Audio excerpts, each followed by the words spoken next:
Hello friends, good morning and welcome back to my channel. তো তোমরা সবাই কেমন আছো? আশা করি ভালো আছো। সরি, এখন গুড আফটারনুন হয়ে গেছে, 12টা পেরিয়ে গেছে। তো আমি এখন স্নান করে চলে এসেছি, যেহেতু আজকে আমাদের 11 দিন। তো তাই একটু দেরি করেই স্নান করেছি। একটু কাজ বেশি ছিল আজ, মানে এদিক ওদিক সমস্ত কিছু ধোয়াধুয়ি করতে হয় আজকের দিনে। তো তাই আমাদের একটু লেট হয়ে গেল। তো দেখতেই পাচ্ছ, চুল ধুয়ে নিয়েছি আজকে। তো চলো, যেটা আমি তোমাদের সাথে আজকে শেয়ার করেছি, মানে আজ আমি ভিডিওটা বানাচ্ছি 14 নভেম্বর, ঠিক আছে? তো আজকেই আবার সেই গুরু নানকের যে জন্মদিন, তার জন্য বেরিয়েছে রাস্তায়। তো সেটাই আমি তোমাদের সাথে দেখাবো, শেয়ার করব। তো চলো, তোমরা কন্টিনিউ করো ভিডিওটা। আশা করছি তোমাদের ভালো লাগবে। ভালো লাগলে কী করতে হবে বলে, তো অবশ্যই একটা লাইক করতে হবে, আর অপরকে শেয়ার করবে যাতে তারাও ভিডিওটা দেখতে পারে। সাবস্ক্রাইব যারা এখনও পর্যন্ত নতুন আমার চ্যানেলে সাবস্ক্রাইব করোনি, প্লিজ একটু সাবস্ক্রাইব করে দিও। তো চলো, তোমরা কন্টিনিউ করো ভিডিওটা। আর এরকমভাবে ইন্ট্রো দিয়ে ভিডিও অনেকদিন পর করছে, আর বাইরে অনেক গান বাজছে, অনেক কিছু হই হুল্লোড় হচ্ছে, সেগুলো তোমার সাথে শেয়ার করবো।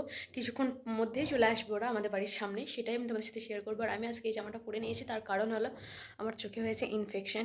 তোমরা সবাই সাবধান থেকো। এটা কিন্তু এখন সবার হচ্ছে। প্রথমে হয়েছিল মানে আমার বরের মা, মানে আমার শাশুড়ি মা, মানে মা, ওই শ্বশুরবাড়ির মায়ের, তারপর বাবার হয়েছে, তারপর আমার বরের হয়েছিল, এখন আমার হয়েছে। তো সবাই একটু সাবধানে থেকো। পরিবারে একজন হলে সবার হবে এরকম, মানে ছোঁয়াছুঁয়ি, এটা একটা ব্যাপার। তো প্লিজ সবাই একটু সাবধানে থেকো। আমার চোখটা দেখতেই পাচ্ছ, অনেকটা লাল হয়ে গেছে, আর চোখে অস্বস্তি ভাব হচ্ছে, অনেক লেটি কাটছে, মানে সাদা সাদা যেটা কাটে, তো সেরকমই। আর মুখে ফেস ওয়াশ কিছুই করতে পারে না, তো তাই এরকম লাগছে উস্কো খুস্কো। যাই হোক, আর কয়েকদিনের ব্যাপার, আর 4 দিনের ব্যাপার, সোমবারে সব শেষ হয়ে যাবে আমাদের। তো চলো, তখন তারপর থেকে ভিডিও দেওয়া হবে চুল আঁচড়ে। এখন এরকম দেখো তোমরা। গেছিলাম একটু ডাক্তারখানা, চোখে যে ইনফেকশনটা হয়েছিল সেটাই দেখিয়ে আসলাম, ওষুধ দিয়েছে ডাক্তার। তো চলো, এখনও যেটা হবে বলছিলাম সেটা এখনও আসেনি, তো আসবে কিছুক্ষণের মধ্যে। তখন আমরা একটু লাঞ্চ করে নিই, তারপর দেখা হচ্ছে আবার। কী করছি না করছি সে নিই, আর কী হচ্ছে বাইরে সেটাও দেখাবো। তো চলো, দেখতে থাকো। তো বন্ধুরা দেখো, এখানে চলে এসেছি, যেটার কথা আমি বলছিলাম। এরা কি সুন্দরভাবে আবারও সেই দিনের মতোই পরিষ্কার করছে রাস্তাঘাট, আমার দেখে খুবই ভালো লাগলো।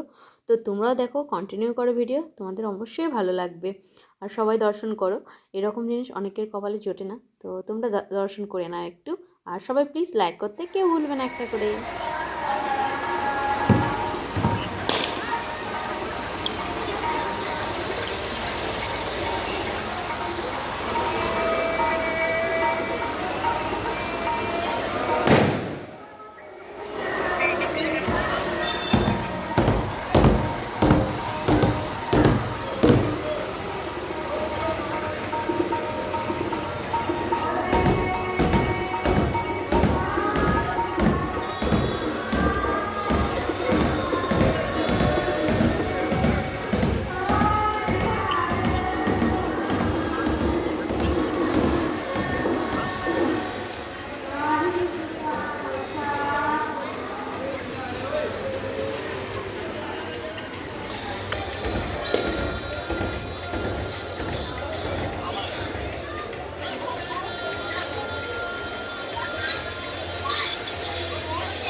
আজ এখানেই শেষ করছি। দেখা হবে এবার নেক্সট ব্লগে। ততক্ষণ তোমরা সবাই ভালো থাকো, পরিবারের সাথে হ্যাপি থাকো। তো আমি এখানে ঘরেও একটু ভিডিও কল করে দেখাচ্ছিলাম, আর দেখতেই পেলে আজকে কতটা ভিড় ছিল। আর কিন্তু আগের দিনকে একটু বেশি ভিড় ছিল, কেননা সেদিনকে সানডে ছিল, অবশ্যই সেদিনকে সবাই বাড়িতে ছিল। আর গুরু নানকের জন্মদিন হিসেবে যেটা ছুটি সেটা কাল থাকবে, মানে 15ই নভেম্বর থাকবে। তো তার জন্য আজকে একটু কমই ভিড় ছিল, আর ওদিকেও প্রসাদও দিচ্ছিল। আর আগে অনেক অনেক কিছু হয়েছে, বাট আমি সেখানে যাইনি। তো আমি যতটুকু পেরেছি ততটুকুই দেখালাম। তো কেমন লাগলো জানাতে ভুলবে না। আজ এই পর্যন্ত, বাই, সবাই ভালো থেকো।